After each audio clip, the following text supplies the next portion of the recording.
To the BBC News at 1. Hospitals in England have been urged to use any spare laboratory capacity to test more self-isolating NHS staff for the coronavirus, amid growing pressure to increase testing. It comes as a 13-year-old boy became the youngest person in the UK to die after contracting the virus. His family say they don't believe he had any underlying health issues. Well, the government is facing increasing criticism of the lack of testing for frontline staff who could return to work if they're found to be clear of the virus.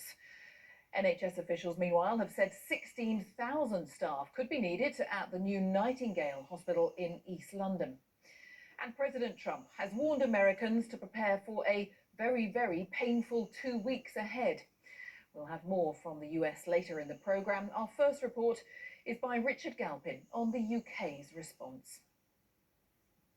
A recent estimate by the Royal College of Physicians suggested a quarter of all NHS doctors had either fallen ill or had to self-isolate because of concerns about a family member showing symptoms.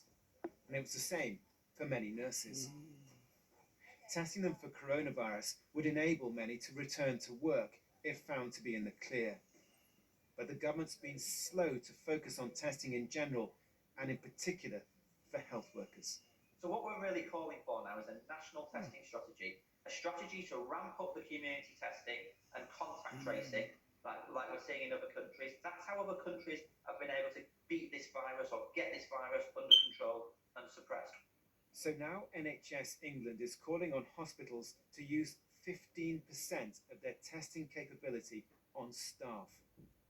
The government's going further, saying hospitals should use any spare laboratory capacity they have to test as many NHS staff for the virus as possible.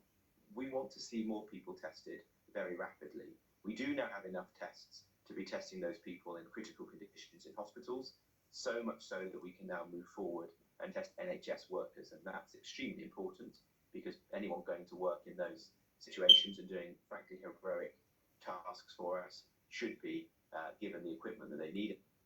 But at the same time, the government and NHS are claiming shortages of vital material are hampering capacity to ramp up testing.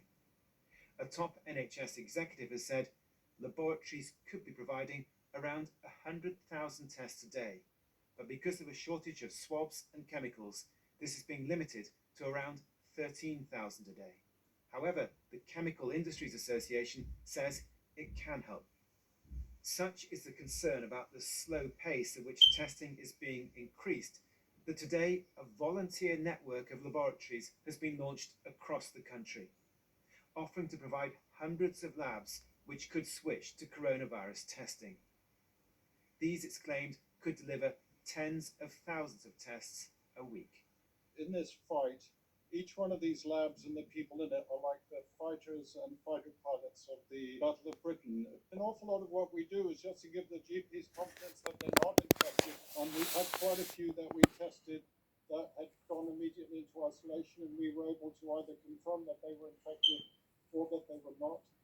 Meanwhile, today, more problems for the government. At this hospital in Southend, medical staff are warning management they may limit services in the emergency department if they do not have the correct protective equipment. They claim the equipment is locked away. The hospital says it's committed to keeping staff safe. Around the country, health workers are worried. We're seeing what it's doing to people, and it is frightening. I think when you're on shift, you get on with it. You know, you're looking after patients, and the patients are your priority. You're being sensible about your PPE. But when you're off shift, that's maybe when you start to sort of worry about, what might happen. Amongst those who've died so far in this outbreak, another tragic development. A 13-year-old boy has died from the virus here in King's College Hospital in London. Ismail Mohammed Abdul Wahab is thought to be the youngest reported victim of the disease in this country. His family say he had no apparent underlying health conditions. Richard Galpin, BBC News. Well, let's talk first to our health editor, Hugh Pym. And Hugh, there really is confusion now, isn't there, about the number of people who are actually being tested? Yes, Jane, and testing is so important in the medium term as restrictions are lifted to see how far the virus might still be spreading in communities. Never mind that, the short term is to get more NHS frontline staff back to work. They may be self-isolating because a member of their family is ill, they may have symptoms. If they can be tested, they'll know if they've got the virus or not. And as Richard was saying, there are clear shortages now because people are not able to get into work. And the government said for weeks that they're going to ramp up testing to 10,000 and then 25,000. We learnt yesterday the 25,000 a day target was now going to be late April, and it's still not at 10,000, it's at 8,000. But you hear other numbers that the capacity of labs in the NHS hospital sector and public health laboratories is 12,500, yet they're only doing 8. So you hear that number being talked about. So there's a disconnect between these numbers and what's actually happening. And the fact that the voluntary sector, as we heard there, are coming in and saying we've got lab capacity available. Robert Jenrick, the minister, saying in that interview, look, if the private sector or anyone can help us, come and talk to us, suggests a fairly shambolic situation in Whitehall. But I think the message has now got through. The government has told hospitals just get out and test as many of your staff as you can, as well as the patients that they need to do. But I think the frontline workers won't quite believe it's happening till they actually see it happening in practice. Yes, Hugh Pym, thank you. Well, let's talk as well to our assistant political editor, Norman Smith. And Norman, the government surely now under really big pressure on this topic.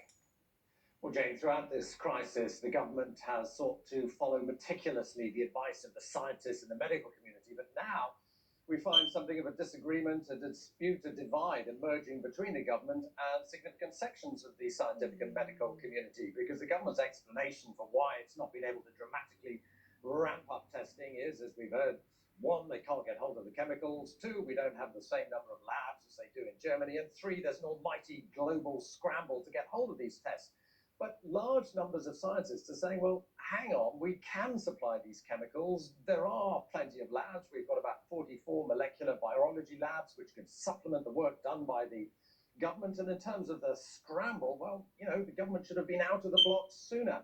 And not to put too fine a point on it, this is turning into a row about the competence of the government in handling the coronavirus crisis, with senior Labour figures now piling in with figures like Keir Starmer, John Ashworth, saying the government needs to get a grip and questioning whether they've been too slow, poorly organised, whether they pursued the wrong strategy at the start of this crisis when, as we remember, they were frankly a bit iffy about trying to suppress the virus and going for an early lockdown.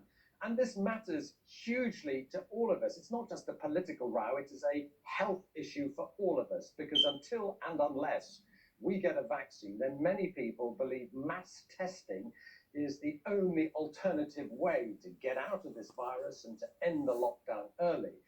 But unfortunately, mass testing seems a long way off. Yeah, Norman, for now, thank you very much, Norman Smith. 16,000 members of staff may be needed to run the new Nightingale Hospital in East London when it's